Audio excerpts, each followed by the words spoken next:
నిజానికి స్వాతం ప్రముఖ దినపత్రికలు వస్తున్న వార్తలు వెనక జరుగుతున్న పరిణామాలు చూద్దాం. ఈనాడు చూస్తే జూన్లోగా తల్లికి వందనం అన్నటువంటి వార్తను హైలైట్ చేశారు. రైతన్నకు భరోసాగా త్వరలో అన్నదాత సుఖీభవ, ఆ 2 పథకాల తర్వాతే మహిళలకు ఉచిత బస్సు ప్రయాణం, ఫీజు రియంబర్స్మెంట్ నిధులు దశల వారీగా విడుదల, పాఠశాలలు తెరిచేలోగా మెగా డిఎస్సి పూర్తి చేయాలి, మంత్రిమండలి సమావేశ నిర్ణయాలు, రెవెన్యూ సమస్యల పరిష్కారంలో జాప్యంపై సీఎం అసహనం, సమస్యల సత్వర పరిష్కారానికి 4 మంత్రులతో కమిటీ. ఇదే పని జగన్ హయాంలో కనుక జరుగుంటే ఈ స్టేట్మెంట్లు పూర్తి రివర్స్లో వచ్చాయి. ఇప్పుడు చంద్రబాబు గారు ఏది చేసిన అద్భుతం అని రాసేటటువంటి కార్యక్రమంలో రాసుకొస్తున్నారు. తల్లికి వందనం కరెక్ట్, కానీ 1 ఏడాది నష్టపోయారు. అంటే 1 ఏడాది తల్లికి వందనం ప్రజలకి వెళ్ళల, 15,000 రూపాయల డబ్బులు ఆగిపోయినాయి. ఇది ఒకటి. నెంబర్ 2 వచ్చేటప్పటికి మహిళలకు ఉచిత బస్సు ప్రయాణం రేపు ఉగాది నుంచి అని మొన్ననే చెప్పారు, ఎప్పట్లో కాదు అని తేల్చేశారు.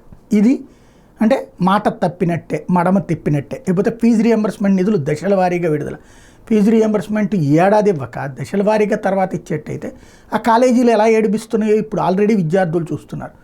మళ్ళీ దశల వారీగా విడుదలంటే అదే. పోనీ వచ్చే ఏడాదికి ఇంకా సెక్యూరిటీ ఎక్కడ ఉంటుంది? అంటే ఇక మధ్యతరగతి పేదలకైతే ఇక అసలు కాలేజీ చదువులంటే మళ్ళీ అందని ద్రాక్ష కిందకి మారిపోబోతున్నాయి. ఇంత పెద్ద సంక్షోభం సృష్టించేటటువంటి నిర్ణయాన్ని అతి నార్మల్గా ఏదో సంస్కరణ దేశానికి పనికొచ్చేటట్టు అన్నటువంటి వార్త రాయడం అన్నటువంటిది మన పత్రికలకే చెల్లింది. రెవెన్యూ సమస్యల పరిష్కారంలో జాప్యంపై సీఎం అసహనం. ఏం చేయాలి వాళ్ళకి పరిష్కారం? ఈ వివాదాలు అనేటటువంటిది ఇళ్లకు సంబంధించినవి, స్థలాలకు సంబంధించినవి, పొలాలకు సంబంధించి వాళ్ళకి ఏది కరెక్టు ఎవరిది కరెక్ట్ అనేది తెలుసు, కానీ వాళ్ళకి అధికారాలు ఉండవు. రెండవది, ఇమ్మీడియట్గా కోర్టులకు పోతే ఏళ్ల తరబడి నడుస్తున్నటువంటి దాని మీద మాటలు తప్పించి చేతలు అసాధ్యమైనటువంటి పరిస్థితి ఉంది.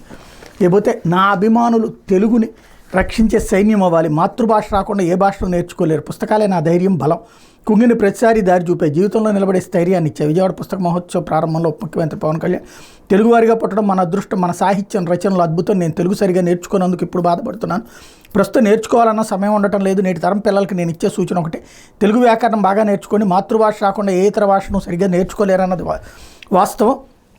నా అభిమానులంతా తెలుగు భాషను పుస్తకాలను కాపాడే సైన్యంగా మారాలని విజ్ఞప్తి చేస్తున్నా. నేను మీకు ప్రాణం అయితే పుస్తకాలు నాకు ప్రాణం, అవే నన్ను మీకు ప్రాణంగా మార్చి అందుకే పుస్తకాలు కొనండి, చదవండి అని ఉప ముఖ్యమంత్రి పవన్ కళ్యాణ్ పిలుపునిచ్చారు. విజయవాడలోని ఇందిరాగాంధీ మైదానంలో గురువారం ఏర్పాటు చేసిన 35వ పుస్తక మహోత్సవాన్ని ముఖ్య అతిథిగా హాజరై ప్రారంభించారన్నట్టు వార్తని హైలైట్ చేశారు. ఇది చాలా మంచిది, ఒక మంచి పిలుపు. అంటే ఒక సెలబ్రిటీ ఇమేజ్ ఉన్న వ్యక్తి ఇచ్చేటటువంటి పిలుపు ఖచ్చితంగా ఉపయోగపడేటటువంటిది. వాస్తవంగా పవన్ అభిమానుల్లో మాస్ ఎక్కువ, వాళ్ళందరూ కూడా వాళ్ళు ఎక్కువగా తెలుగు మీడియమే లేదా చదువులు మానేసి పనులకు వెళ్ళినటువంటి వాళ్ళు. ఇక క్లాస్ అందులో ఉన్నటువంటి వాళ్ళు ఎవరైతే ఉన్నారో వాళ్ళు వాళ్ళ పిల్లల్ని ఇంగ్లీష్ మీడియంలోనే చదివిస్తున్నారు. అట్ ద సేమ్ టైం తెలుగుని నేర్పేటటువంటి ఉద్దేశంతో ఉంటారు, ఎందుకంటే మధ్య తరగతికి సంబంధించినటువంటి బ్యాచ్ కాబట్టి పవన్ ఆ పిలుపునివ్వడం ద్వారా మరింత మంచి చేసినట్టు అవుతుంది. లేకపోతే వణికిన అమెరికా, కొత్త సంవత్సర వేళ పలు చోట్ల హింసాత్మక ఘటనలు, లాస్ వేగాస్లోని ట్రంప్ హోటల్ వద్ద కారులో పేలుడు, హొనోలులులో బాణాసంచా పేలి 3 మృతి, న్యూయార్క్ క్లబ్లో కాల్పులు, న్యూ ఆర్లిన్స్కి 15కి చేరిన మృతుల సంఖ్య, కొత్త సంవత్సర సంబరాల వేళ అమెరికాలో పలు చోట్ల చోటు చేసుకున్న హింసాత్మక ఘటనలు తీవ్ర భయాందోళన సృష్టించే, న్యూ ఆర్లిన్స్లో అమెరికా సైన్యం మాజీ ఉద్యోగి వాహనంతో దాడి చేసి 15 మందిని చంపిన ఘటన, మరొక ముందే మరో 2 చోట్ల పేలుళ్ళు, 1 చోట కాల్పులు జరిగాయి. లాస్ వేగాస్లో ఏకంగా ట్రంప్ హోటల్ వద్దే కారులో పేలుడు సంభవించింది. హొనోలులో అక్రమంగా నిల్వించిన బాణాసంచా పేలిపోయింది. న్యూయార్క్లో కాల్పులు జరిగే, న్యూ ఆర్లిన్స్ వాహనంలో దాడి, లాస్ వేగాస్లో కారు పేలుడికి సంబంధం ఉంది అనే కోణంలో FBI అధికారులు దర్యాప్తు జరుపుతున్నారు. న్యూ ఆర్లిన్స్లో దాడికి పాల్పడింది మాజీ సైనికుడు కాగా లాస్ వేగాస్లో కారు పేలుడికి కారణమైన వ్యక్తి ప్రస్తుతం సైన్యంలో పనిచేస్తున్నాడు. ఇద్దరు టూరో అనే యాప్ నుంచే వాహనాలను అద్దెకు తీసుకున్నారు. లాస్ వేగాస్లో డొనాల్డ్ ట్రంప్కి చెందిన హోటల్ వద్ద ఉదయం టెస్లాకి చెందిన సైబర్ ట్రక్ పేలిపోయింది. అందులో బాణాసంచా, మోటార్లు, క్యాంప్ ఫ్యూయల్ కానిస్టర్స్ లభించిన పేలిపోయిన వాహనంలోని నిందితుడికి సంబంధించినటువంటి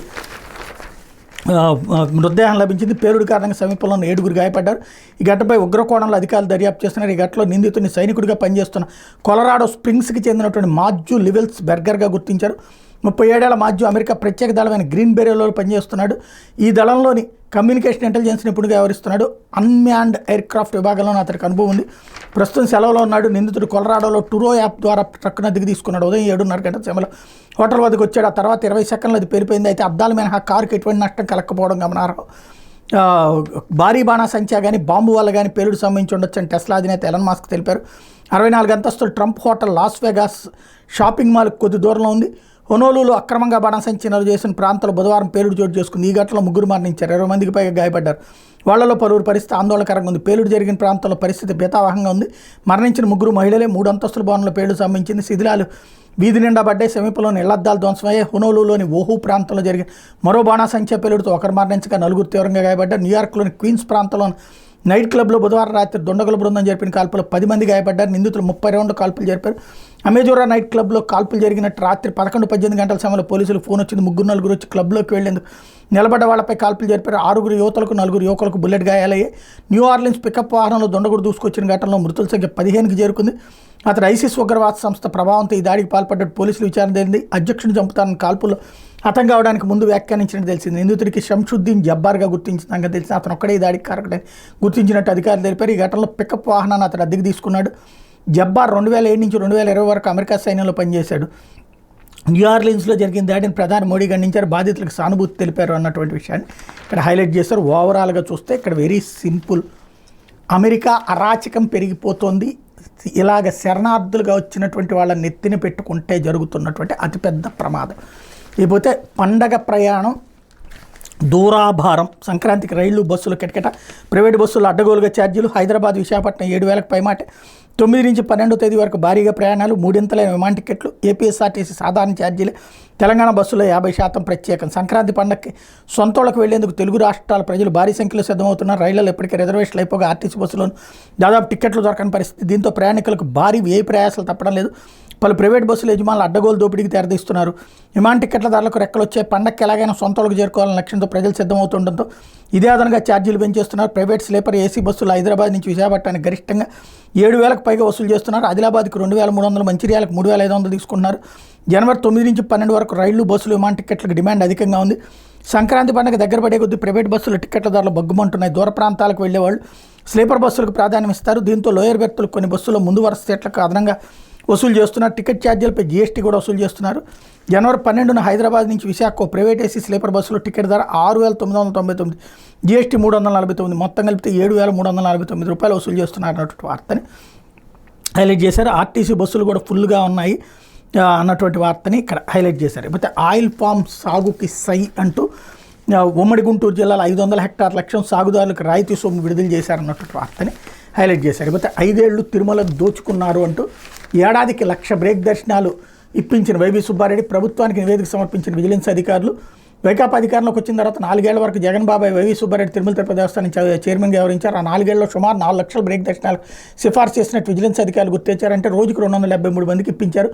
శేఖర్ దర్శనం 300 కింద రోజు 2-3 వేల టికెట్లు చైర్మన్ కార్యాలయం నుంచి సిఫార్సు చేసినట్టు తేల్చారు.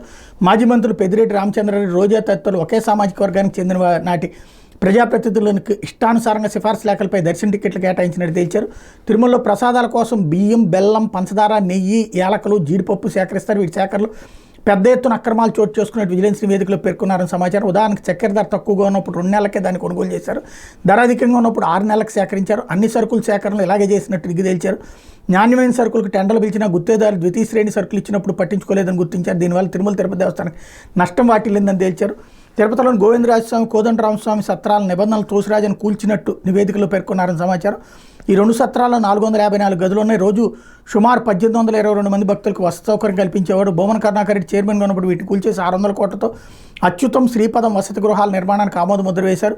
2023 ఫిబ్రవరిలో సత్రాల మరమ్మతులకు 30.6 కోట్లు కేటాయించాలని కోరుతూ అప్పటి తిరుమల తిరుపతి దేవస్థానం ధర్మకర్తల మండలి సమావేశంలో ప్రతిపాదించారు. దీనిపై నిపుణులు పరిశీలించి వీటికి మరమ్మతులు చేయాలా, కూల్చేసి కొత్త నిర్మించాలనే విషయంపై నిర్ణయం తీసుకోవాలని నాటి ప్రతిపాదన పక్కన పెట్టారు. తర్వాత వీటిని కూల్చి కొత్త నిర్మించాలని తీర్మానించారు. మరమ్మతులకు ఆస్కారం ఉన్న నిపుణుల సలహాలు తీసుకోకుండా కూల్చేసి కొత్త వాటిని టెండర్లు పిలిచినట్టు విజిలెన్స్ నివేదికలో పేర్కొన్నారు. ఇందులో పెద్ద ఎత్తున అవినీతి చోటు చేసుకుందని పేర్కొన్నట్టు తెలిసింది.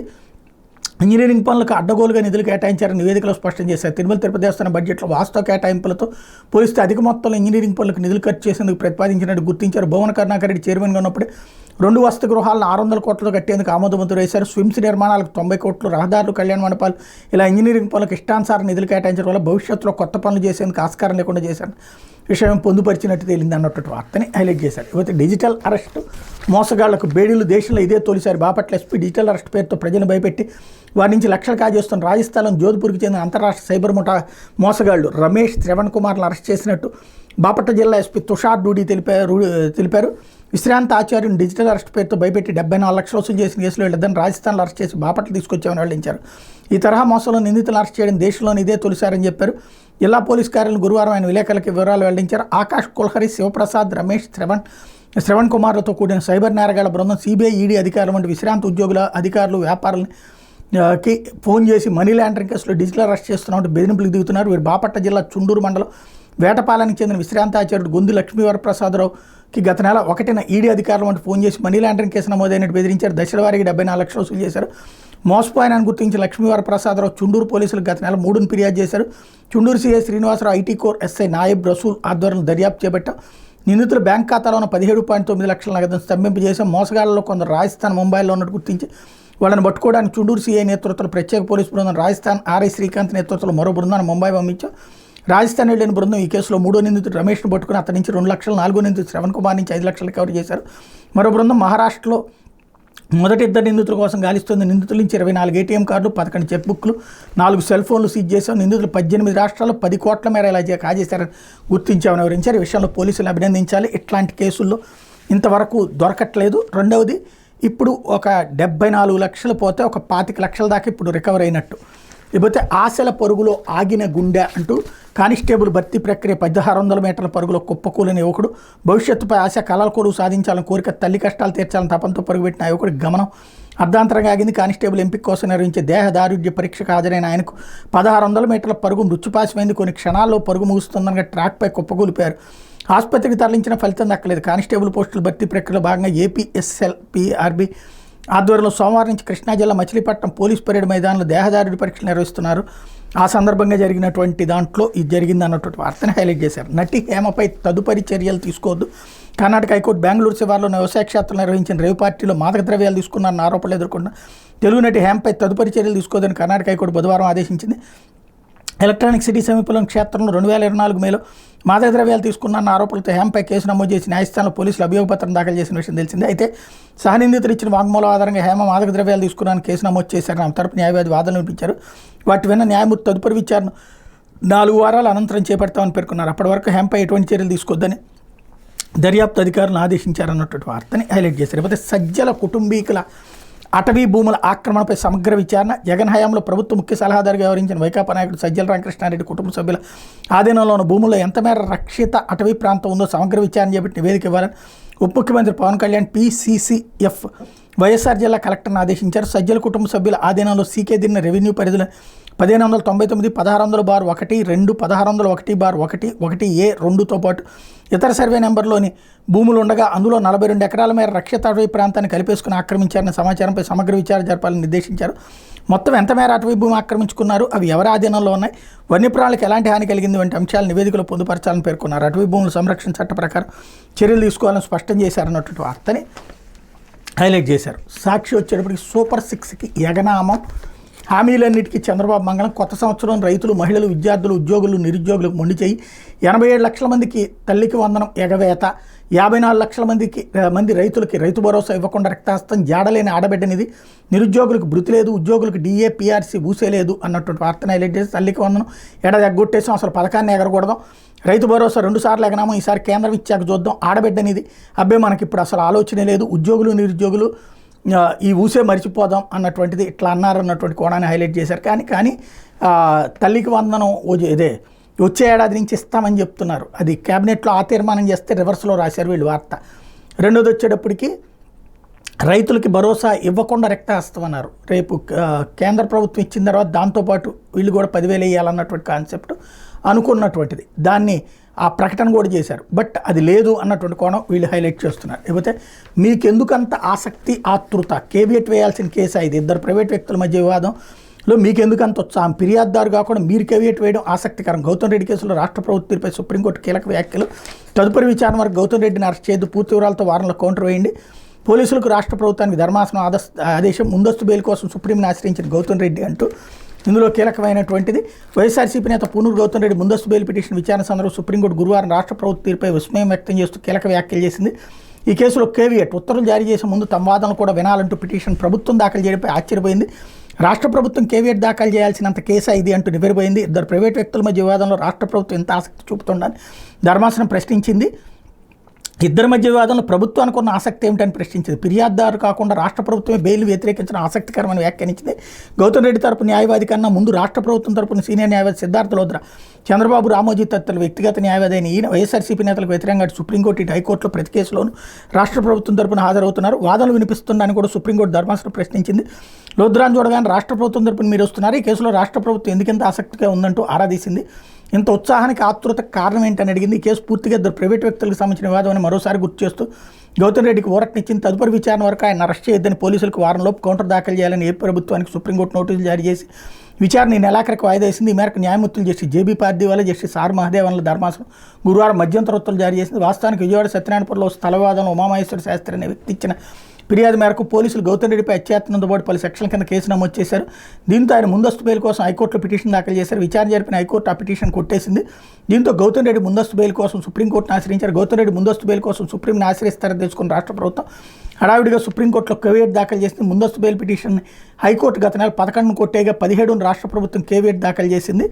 ఇక గౌతమ్ రెడ్డి దాఖలు చేసినట్టు ముందస్తు బెయిల్ పిటిషన్పై సుప్రీంకోర్టు ధర్మాసనం గురువారం విచారణ జరిపింది. ఈ సందర్భంగా పిటిషనర్ తరపున సీనియర్ న్యాయవాది సిద్ధార్థ దవే, న్యాయవాది అల్లంకి రమేష్ వాదనలు వినిపించారు. టీడీపీ ప్రభుత్వం గౌతమ్ రెడ్డిపై తప్పుడు కేసు బనాయించిందన్నారు. రాజకీయ కక్ష సాధింపులో భాగంగానే అత్యాత్నం కేసులు ఇరికించిందని వాళ్ళు వివరించారు. ఇది ఇద్దరు ప్రైవేట్ వ్యక్తుల మధ్య వివాదం అని, దీన్ని ప్రభుత్వం ఉద్దేశపూర్వకంగా ఫిర్యాదులతో తప్పుడు ఫిర్యాదు చేయించిందన్నారు. ఈ సమయంలో ప్రభుత్వం తరపున సిద్ధార్థ లోద్రా జోక్యం చేసుకుంటుండగా మీరు ఎవరి తరపున అంటూ సుప్రీంకోర్టు ప్రశ్నించింది. రాష్ట్ర ప్రభుత్వం తరపున కేవియట్ దాఖలు చేసిన ఆయన ధర్మాసనం దృష్టికి తెచ్చారు. దీంతో ధర్మాసనం విషయం వ్యక్తం చేసిన అనంతరం అరెస్ట్ నుంచి తదుపరి విచారణ వరకు గౌతమ్ రెడ్డికి రక్షణ కల్పిస్తూ మధ్యంతర ఉత్తర్వులు జారీ చేసింది. పూర్తి వివరాలతో వారంలోపు కౌంటర్ దాఖలు చేయాలని ప్రభుత్వాన్ని ఆదేశిస్తూ విచారణ ఈ నెలాఖరికి వాయిదా వేసింది అన్నటువంటి వార్తని హైలైట్ చేశారు. ఇకపోతే చేతగాని నా కొడకల్లారా ఇంతకన్నా ఏం చేస్తారా, బీజేపీ నేతలపై తాడిపత్రి మున్సిపల్ చైర్మన్ జేసీ ప్రభాకర్ రెడ్డిపై అనంతపురంలో జేసీ ట్రావెల్స్ బస్సు దగ్ధంపై వివాదాస్పద వ్యాఖ్యలు అన్నటువంటి వార్తని హైలైట్ చేశారు. ఇంతకన్నా ఏం చేస్తారా, చేతకన్నా కొడకల్లారా, అరే కొడకల్లారా అని అనకూడదు, వాళ్ళని కించపరిచినట్టు అవుతుంది, అంతకంటే తక్కువ మాట ఏదైనా ఉంటే ఆ పదం వాడచ్చు అంటూ బీజేపీ నాయకులపై జేసీ ప్రభాకర్ రెడ్డి ఆగ్రహంతో ఊపారు. అనంతపురంలో గురువారం ఉదయం అగ్ని ప్రమాదానికి గురైన జేసీ ట్రావెల్స్ బస్సు దగ్ధం ఘటనపై తాడిపత్రి మున్సిపల్ చైర్మన్ జేసీ ప్రభాకర్ రెడ్డి బీజేపీ నేతలపై తీవ్రస్థాయిలో విరుచుకుపడ్డారు. బీజేపీ నాయకులు బస్సును కాల్చివేసి ఉంటారన్న అనుమానాన్ని బలపరుస్తాయని వివాదాస్పద వ్యాఖ్యలు చేశారు. పట్టణంలో తన నివాసంలో గురువారం రాత్రి ఆయన మీడియాతో మాట్లాడుతూ జగన్ రెడ్డే మేలు గదరా మంచోడు, నా ట్రావెల్స్ బస్సులు నాపాడు, అంతేగాని మీలాగా కాల్చలేదురా అంటూ బీజేపీ నాయకులను ఉద్దేశించి వ్యాఖ్యానించారు. అంతకుముందు ఉదయం అనంతపురం ఆర్టీసీ బస్టాండ్ సమీపంలో ఆగి ఉన్న జేసీ దివాకర్ రెడ్డి ట్రావెల్స్కి చెందిన బస్సు దగ్ధమైంది. బస్సును తగలబెట్టారా లేక ప్రమాదానికి గురైందనే అంశంపై దర్యాప్తు జరుగుతుంది. సుమారు 15 లక్షల ఆస్తి నష్టం జరిగినట్టు అగ్నిమాపక శాఖ అధికారులు అంచనా వేశారు. గతంలో రవాణా శాఖ ఈ బస్సులను సీజ్ చేయడంతో అక్కడే నిలిపున్నాయి. ఇక ఈ ప్రమాదవశాత్తు లేదా విద్యుత్ షార్ట్ సర్క్యూట్ జరిగి ఉంటుందని travels manager Anantapur 3 town police స్టేషన్లో ఫిర్యాదు చేశారు. కానీ గురువారం రాత్రి జేసీ ప్రభాకర్ రెడ్డి మాత్రం బస్సు ప్రమాదం కుట్రపూర్తంగా జరిగినట్టు ఆరోపించడం సంచలనంగా మారింది.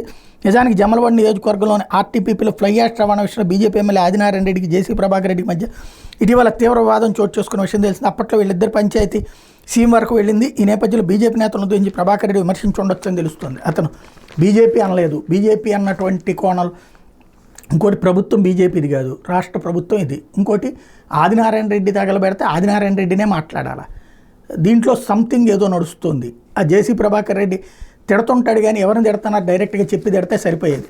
లేకపోతే సిలికా దున్నేద్దామిక అంటూ 100 కోట్ల విలువైన సిలికా శాండ్పై ముఖ్య నేత దృష్టి, భారీగా కొల్లగొట్టేందుకు కూటమి నేతలతో కలిసి స్కెచ్, స్థానిక నాయకులను రంగంలోకి దింపి భూముల పరిశీలన, పరిశ్రమ ప్రతినిధులు ముందుంచి మంత్రాంగం, పరిశ్రమలకు కేటాయించిన బీడు భూముల్లో తవ్వకాలకు వ్యూహం, పరిశ్రమల అవసరాల పేరుతో తవ్వకాలకు అనుకూలంగా జీవో విడుదల, 30 గ్రామాలకు తీవ్ర ముప్పు వాటిల్లుతుందని రైతుల ఆందోళన అంటూ ప్రకృతి సంపద కొలగొట్టడమే లక్ష్యంగా కూటమి నేతలు వేగంగా అడుగులు వేస్తున్నారు.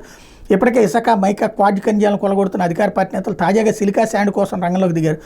పరిశ్రమలకు కేటాయించిన భూముల్లోని సిలికాంతా విక్రయించేందుకు స్కెచ్ సిద్ధం చేశారు.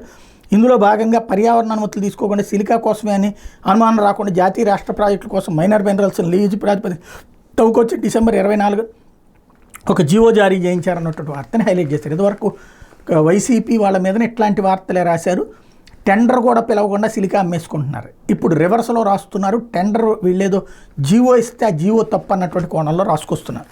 ఇకపోతే నాడు సురక్ష నేడు శిక్ష అంటూ దీర్ఘకాలిక వ్యాధిగ్రస్తుల పట్ల కనికరం చూపని కూటమి ప్రభుత్వం గత ప్రభుత్వంలో ఆరోగ్య సురక్ష ద్వారా మందులు డోర్ డెలివరీ, ప్రతి నెల CHO ANM రోగుల ఇళ్ల వద్ద ఏఎన్ఎంలు రోగులు ఇళ్ల వద్ద అందజేత. కూటమి ప్రభుత్వం రాగానే ఆ కార్యక్రమానికి మంగళం. ఖరీదైన మందుల కొనుగోలుకు రోగులు తీవ్ర అగచాట్లు. కిడ్నీ, గుండె, మెదడు సంబంధిత దీర్ఘకాలిక వ్యాధిగ్రస్తులు సతమతం. రాష్ట్ర వ్యాప్తంగా మండిపడుతున్న లక్షలాది మంది బాధితులు అన్నటువంటి వార్తని హైలైట్ చేశారు. ఇకపోతే చంద్రబాబు మొదటి సంతకమే దగ అంటూ డిఎస్సి పేరుతో నిరుద్యోగులు మోసగిస్తున్న కూటమి సర్కార్ నిరవధికంగా డిఎస్సిని వాయిదా వేసే కుట్ర ఇది. వైఎస్ఆర్సీపీ విద్యార్థి విభాగం అధ్యక్షుడు రవిచంద్ర ధ్వజం అన్నటువంటి వార్తని హైలైట్ చేశారు. బట్ అక్కడేమో నిన్న క్యాబినెట్లో చెప్పింది ఏంటి, రేపు ఎడ్యుకేషన్ ఇయర్ అయ్యే లోపే మెగా డిఎస్సి పూర్తి చేసేమని ఆదేశించారు చంద్రబాబు. మరి అప్పుడు తప్పు ఎట్లా అవుతుంది? కాబట్టి వీళ్ళు తప్పు రాసి ఉండాలి. అది లేకపోతే కీచక భర్త హత్య ఆపై ముక్కలు. కన్న కూతురిపైన కన్నేయడాన్ని సహించలేక కర్ణాటకలో దుష్యంత రహా ఘటనంటూ భార్యను పరుల పడకలోకి వెళ్లాలని వేధించలేక కన్న కుమార్తెపై అత్యాచార యత్నం చేసిన ఓ కీచక భర్తను భార్య హత్య చేసి మృతదేహాన్ని ముక్కలుగా నరికి మాయం చేసిన ఘటన కర్ణాటకలో తీవ్ర సంచలనం సృష్టించింది. బెళగావి జిల్లా చిక్కోడు తాలూకు ఉమారాణి గ్రామ నివాసి శ్రీమంత ఇట్నాల భార్య సావిత్రి కూలి పనులు చేస్తూ జీవిస్తుంటారు. వాళ్ళకి 2 కుమార్తెలు. డబ్బుల కోసం సావిత్రిని పరాయి పరుషులతో పడుకోవాలని శ్రీమంత బలవంతం చేసేవాడు. దీంతో ఆమె భర్త దూరం పెట్టసాగింది. తనను నిత్యం అదే తరహాలో వేధించడమే కాకుండా ఇటీవల కన్న కూతురిపైన శ్రీమంత అత్యాచారత్నాన్ని కూడగట్టాడు. దీంతో తీవ్ర ఆగ్రహానికి గురైన సావిత్రి బండరాయితో భర్తను హత్య చేసిన తర్వాత మృతదేహాన్ని ముక్కలుగా చేసి చిన్న డ్రమ్ములో వేసి ఊరి బయటికి తీసుకెళ్లి విసిరేసింది. ఇంట్లో రక్త మార్కలను శుభ్రం చేసింది. భర్త దుస్తులను కాల్చేసింది. హత్యకు ఉపయోగించిన బండరాయిని గడిగి షెడ్లో దాచిపెట్టింది. శ్రీమంత మృతదేహం ముక్కలు లభించడంతో పోలీసులు దర్యాప్తు చేయగా విషయం బయటపడింది. తానే ఘాతుకానికి పాల్పడినట్టు సావిత్రి ఒప్పుకుందన్నటువంటి వార్తని హైలైట్ చేశారు. ఆంధ్రజ్యోతి తల్లుకే తొలి వందనం అంటూ బడికెళ్లే పిల్లలందరికీ వచ్చే విద్యా సంవత్సరం నుంచి అమలు. ఆన్గోయింగ్ పథకాలపై క్యాబినెట్లో చర్చ. తల్లికి వందనం ఇవ్వాలన్న మంత్రులు. వేసవి సెలవు అనంతరం హామీ అమలు. త్వరలోనే రైతులకు అన్నదాత సుఖీభావ. కేంద్రం పెంచిన 10,000కు మరో 10,000. కలిసి 20,000 ఇద్దామన్న 20,000 ఇద్దామన్న చంద్రబాబు నిధుల లభ్యతను బట్టి ఆడబిడ్డల నిధి కూడా మత్స్యకారులకు 20,000 ఏప్రిల్లో చెల్లింపు. ఎన్ని ఇబ్బందులు ఉన్న వరుస క్రమంలో హామీలు అమలు చేద్దామన్న ముఖ్యమంత్రి అన్నటువంటి వార్తని హైలైట్ చేశారు. లేకపోతే తల్లికే తొలి వందనం అంటూ క్వశ్చన్ మార్క్ పెట్టారు. ఇక్కడ అది సందేహం. సాక్షి రాసింది అప్పుడు కరెక్ట్ అవుతుంది. లేకపోతే బాబుని తిట్టు అయినా పోస్టు పట్టు అంటూ బుడితి రాజశేఖర్ సర్వీస్ పొడిగింపై విస్మయం. 2014-19లోనే ఆయనకు చంద్రబాబు ప్రాధాన్యం అయినా సీఎం నిర్ణయాలకు వ్యతిరేకంగా గలం. మీడియా సమక్షంలోనే సీఎంపై మండిపాటు. జగన్ సీఎం అయ్యాక ఆయనకు వీరవిధేయుడు. రిటైర్ అయ్యాక మరో ఏడాది సర్వీస్కి నేడు ఛాన్స్. డీబోపీటీ నిబంధనలకు విరుద్ధంగా అందరూ కక్ష సాధింపులకు పాల్పడను ముఖ్యమంత్రి చంద్రబాబు నాయుడు పదే చెప్తున్న మాట ఇది. మంచిదే, పాలకుడంటే ఇలాగే ఉండాలి. రాజకీయాలకు అతీతంగా ఆలోచించాలి. ఏం చేసినా చట్ట పరిధిలో చేయాలి. కానీ తమను దూషించిన తన విధానాలు కాసింది బహిరంగానే వ్యతిరేకించిన వైసీపీలో బాగా అంటగాగిన అధికారికి పిలిచి మళ్లీ పీఠం ఇవ్వడాన్ని ఏమంటారు? అది కూడా చట్టం అనుమతించకపోయినా నువ్వే కావాలంటూ సర్వీస్ పొడిగింపు ఉత్తర్వులు జారీ చేయడం ఎలా చూడాలి? ఇది అతి మంచితనమా? అవగాహన లేకపోవడం? ఎవరైనా తప్పుదారి పట్టించారా? ఐఏఎస్ అధికారి బుడితి రాజశేఖర్ సర్వీస్ ఏడాది పాటు పొడిగిస్తూ జారీ చేసిన ఉత్తర్వులపై అధికార వర్గాల్లో చర్చ జరుగుతుందంటూ ఇప్పుడు అతను ఆపేయమని చెప్పి ప్రత్యేకించి చెప్పడం. లేకపోతే బెకెం మట్టి దంద అంటూ ఏలూరు జిల్లాలో అడ్డగోలుగా ఎర్రమట్టి దోపిడీ. లీజు తీసుకుంది ఒక చోట, తవ్వకాలు మరో చోట. పర్మిట్లను దుర్వినియోగం చేసిన నిర్ధారణ. పాక్షిక నిజాలతోని గనుల శాఖ డీడీ నివేదిక. 36.68 కోట్ల జరిమానా. మంత్రి కొల్లు వద్ద అప్పీల్. తెరవెనక సెటిల్మెంట్కి రంగంలోకి పెద్దలు అంటూ డైరెక్ట్గా కొల్లు రవీందర్ని ఇప్పుడు అది కనుక నువ్వు పెట్టుకుంటే డబ్బులు తిన్నామని రాస్తామన్నటువంటి కోణంలో నుంచి హైలైట్ అయింది. లేకపోతే తెలుగు తేజాలకు అర్జున అంటూ స్ప్రింట్ల జ్యోతి, పారారన్న దీప్తికి పురస్కారాలు. గుకేష్ మనుబాకర్కి ప్రతిష్టాత్మక ఖేల్రత్న. హాకీ కెప్టెన్ హర్మన్ ప్రీత్, పారా జంపర్ ప్రవీణ్కు జాతీయ క్రీడా పురస్కారాలను ప్రకటించిన కేంద్రం. మొత్తం 32 మందికి అర్జున, 17 ప్రధానం. విజేతలకు చంద్రబాబు అభినందనలు అన్నటువంటి వార్తని హైలైట్ చేశారు. లేకపోతే మేనేజ్ చేసి మేనేజర్ పైకి నెట్టి అంటూ బియ్యం కేసులో అమాయకుడిని బలి చేసే వ్యూహం. చేసిన తప్పును గోడౌన్ మేనేజర్పై నెట్టేసే ప్రయత్నం. 6 నెలల క్రితమే మేనేజర్కి బాధ్యతలంటూ పోలీసు విచారణలో పేరుని భారీ బుకాయింపు. 2023 నుంచి మేనేజర్గా పనిచేస్తున్న మనస్తేజ్ ఏడాదిలో అతని ఖాతాలో 22.39 లక్షల జమ. బియ్యం విక్రయం ద్వారానే వచ్చి చేరిన నగదు. ఆ డబ్బంతా కేని కుటుంబానికి అందజేత విచారణలో గుర్తించినటువంటి పోలీసులు అన్నటువంటి వార్తని హైలైట్ చేశారు. లేకపోతే అమరావతి ఐఆర్ఆర్ అలైన్మెంట్ మార్పు. ఫేజ్ 2 డిపిఆర్ తయారీకి కన్సల్టెంట్ కోసం టెండర్లు. Amaravati inner ring road phase 2 సమగ్ర ప్రాజెక్టు నివేదిక రూపకల్పన. కన్సల్టెన్సీ నియామకం కోసం సిఆర్డీఏ గురువారం టెండర్లు పిలిచింది. ఎన్టీఆర్ జిల్లా మీదుగా సాగే ఫేజ్ 2కి డిపిఆర్ పిలవడంతో ఐఆర్ఆర్ అలైన్మెంట్ మారుతోందని తెలుస్తోంది. గతంలో సిఆర్డీఏ రూపొందించిన ఫేజ్ 2 అలైన్మెంట్ విజయవాడ వెస్ట్ బైపాస్కి అతి సమీపంలో ఉండటంతో దీన్ని మార్చాలని నిర్ణయించిన సమాచారం. గతంలో ఈ బైపాస్ పనులు జరగక ముందు ఫేజ్ 2ను వెదురుపావులూరు నుంచి కేతనకొండ వరకు ప్రతిపాదించారు. ఈ అలైన్మెంట్లో కొండపల్లి అభయారణ్యం కూడా ఉంది. టన్నెళ్లు ఉన్నందున దీన్ని 2వ దశలో చేపడతానని భావిస్తున్న తనలో డిపిఆర్ పిలవడం ఆసక్తిని రేపుతోంది. విజయవాడ తూర్పు బైపాస్ అలైన్మెంట్ కృష్ణా జిల్లాలో ఇన్నర్ ఔటర్ రింగ్ రోడ్లకు అత్యంత దగ్గరగా సమాంతరంగా వెళ్తుంది. దీని అలైన్మెంట్ మార్చాలన్న వాదనలు వస్తున్నాయి. ఫేజ్ 1లో కృష్ణా జిల్లా పరిధిలోకి వచ్చే కొంత భాగానికి కూడా డిపిఆర్ మార్చే అవకాశం ఉందని తెలుస్తుంది. దీనిపై ఇంకా స్పష్టత రావాల్సింది. అమరావతి ఐఆర్ఆర్ని ఉమ్మడి కృష్ణా గుంటూరు జిల్లాలను కలుపుతూ రాజధాని నగరానికి వలయాకారంగా 96 కిలోమీటర్ల పొడవు 75 మీటర్ల వెడల్పుతో ప్రతిపాదించారు. ఉమ్మడి కృష్ణా గుంటూరు జిల్లాలో మొత్తం 35 గ్రామాల మీదుగా ఐఆర్ఆర్ సాగుతుంది. ఈ రోడ్డు నిర్మాణం కోసం మొత్తం 3,556 ఎకరాల భూములు సేకరించాలని నిర్ణయించారు. ఐఆర్ఆర్ మొదటి దశ 67.57 కిలోమీటర్లు, రెండో దశ 28.68 కిలోమీటర్లుగా నిర్దేశించారు. వెదురుపావులూరు, రామచంద్రాపురం, నున్నా, పాతపాడు, తాడేపల్లి, కొత్తూరు, వెలగలేరు, కౌలూరు, కొండపల్లి, ఇబ్రహీంపట్నం, జూపూడి, త్రిలోచనాపురం, నవీపోతవరం, జమీమాచివరం, కేతనకొండల మీదుగా రెండో దశ సాగుతుంది. ఈ గ్రామాల్లో వెదురుపావులూరు నుంచి రామచంద్రాపురం, నున్నా, పాతపాడు, తాడేపల్లి, కొత్తూరు మీదుగా విజయవాడ వెస్ట్ బైపాస్ వెళ్తుంది. ఐఆర్ఆర్ కూడా పై 6 గ్రామాల్లో విజయవాడ వెస్ట్ బైపాస్కి అత్యంత సమీపంలో సమాంతరంగా వెళ్తుంది. ఈ నేపథ్యంలో ఐఆర్ఆర్ అలైన్మెంట్ని స్వల్పంగా మార్చే ఆలోచన ఉన్నట్టు తెలుస్తుంది. కాగా అమరావతి ఐఆర్ఆర్కి సంబంధించి అత్యుత్తమైన ల్యాండ్ ప్రొక్యూర్మెంట్ విధానాన్ని నిర్ణయించేది కన్సల్టెంట్ కోసం రిక్వెస్ట్ ఫర్ ప్రపోజల్స్ని సిఆర్డీఏ గురువారం విడుదల చేసింది. వాస్తవంగా చెప్పాలంటే ఒకసారి ఈ రూట్ చెప్పిన తర్వాత అక్కడ కొంతమంది భూములు కొనేసి ఉంటారు. ఇప్పుడు అది మారిస్తే మళ్ళీ ఇంకొకళ్ళు భూములు తింటారు. ఇది వాస్తవంగా అవినీతి కేసుల కిందకు వస్తుంది. కాబట్టి దాన్ని గొప్పగా మంచి కోసం చేసినట్టుగా చిత్రీకరించడం. అదే జగన్ చేసి ఉంటే కనుక వాళ్ళ దగ్గర తినేశాడు, ఇప్పుడు ఇంకొకళ్ళ దగ్గర తినడానికి ప్లాన్ చేశాడని రాసి ఉండేవాళ్ళు. ఇది మనకు ఆంధ్రప్రదేశ్లో జరిగేటటువంటిది, మన తెలుగు పత్రికల్లో జరిగేటటువంటి సహజసిద్ధ పరిణామం. కాబట్టి మనకు కావాల్సినోడు ఏం చేసినా శృంగారం, మనకు వద్దన్నోడు ఏం చేసినా వ్యభిచారం అన్నటువంటి కోణంలో రాసుకొస్తారు. కాబట్టి ఆ కోణంలో నడుస్తుంది. ఇది దినపత్రికలో వచ్చిన వార్తలు వెనకాల జరుగుతున్నటువంటి పరిణామాలు.